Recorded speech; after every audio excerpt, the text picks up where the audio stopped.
What's happening, y'all? Unfortunately and annoyingly so, my video when I went live yesterday morning that had all those views was taken down by YouTube. I swear, once you get on this certain no list for YouTube, they do everything they can to make sure that your page does not succeed. But it's okay. Unlike other content creators, I reached a point in content creation, maybe last year, where I said to myself, I do not want to continue creating content because I'm spending so much time doing this. I could be doing other things. And my goal from the content creation is to generate income. I mean, obviously,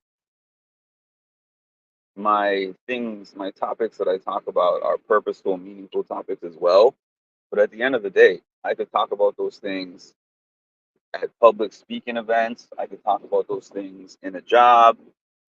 I don't have to do them on YouTube or anywhere else online. It's just that that's the direction that we are trending in this generation, where being able to do it on YouTube, let's say, allows you to reach more people, and you don't have to generate the costs of renting out a venue, figuring out how to market to the audience. I mean, essentially, yes, the people who listen on YouTube are also an audience, but you know what I mean. I can just turn this on. YouTube does the promotion for me, even though it doesn't really.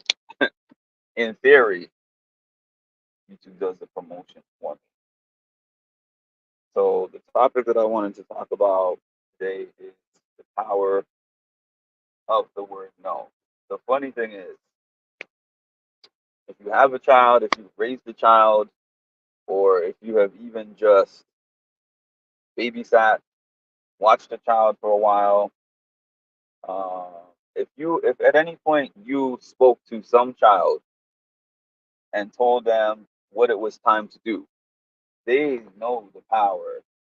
Once they learn the word no, it becomes their favorite word. If you're like, it's time to pick up your toys, they might throw you a no, not doing that. Or if you say it's time to eat, it's like, no. And you look at them and you're like, wow, because you lay out everything. This is what it's time to do. This is what you're supposed to do. I'm the adult in the room. So I'm just going to tell you to do it and you're going to do it. So hearing no, it can make your blood boil. And then you have to make all these adjustments. I know that when I use the word no with my family, especially the older people in my family, there were consequences to that that I that I did not want to face. So it just wasn't a thing for me.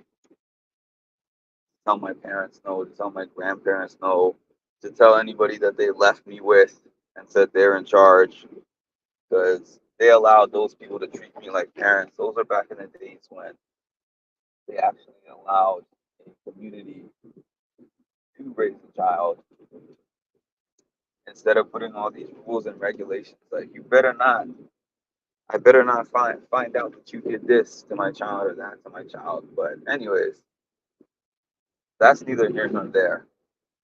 As we get older, we start to forget usage of that word. And the word starts to, it's still a powerful word, but it's something that we think that we can't say.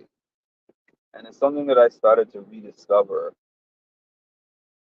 in more recent years. Like, for an example, I had these friends of mine who would always invite me places. Hey, Mark, why don't you come here? Why don't you come there? Or the way that they would invite me was in a slick, kind of tricky way, where they would say, Hey, Mark, will you be free on this and this day? Or are you free on this and this day? Are you doing anything on such and such day and time? And it was a way to kind of lock me in without locking me in. Because if I said, yeah, I'm free at this date and time, it's like, oh, great. because I'm having this function or I'm going to this place at this and this date and time. So I remember when I finally had reached the point after some years of just being like, you know what? Even if I'm not doing anything, I don't want to go to this party. And I value my alone time. I value my free time. So I remember one of these same friends says to me, hey, Mark, do you want to go to such and such place at this time if you're free? I was like, no. And they were waiting for the rest. No, I have this other thing to go to. No, I'm going to be in this other place. I'm going to be doing this other thing. They looked flabbergasted, actually, that I just said no.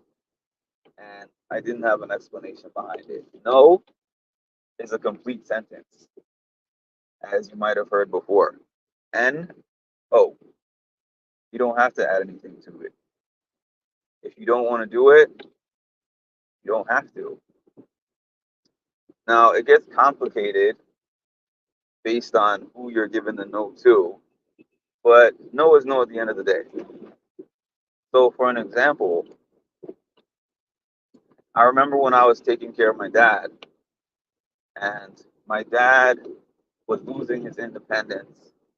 So, when I was with him, he would ask me to do things for him that he knew he wasn't allowed to do because my mom had set those boundaries for him.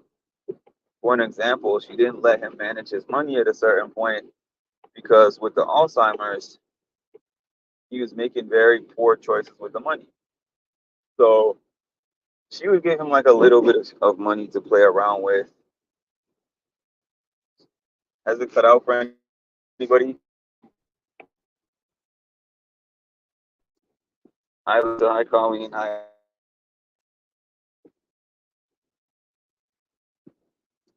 Yeah, so she would give him a little bit of money to use, but she wouldn't give him a significant amount because she just knew that he wasn't going to use it in the right way. So he would then ask me, hey, I need this. Can you get me this? Can you do this for me? And I had to tell him no. And it was complicated because it's my dad. Like that power dynamic between us was always a different one. He's the one telling me no. So it was different from me having to tell him no, but it was also necessary because I was doing it for his own benefit. Um, yeah.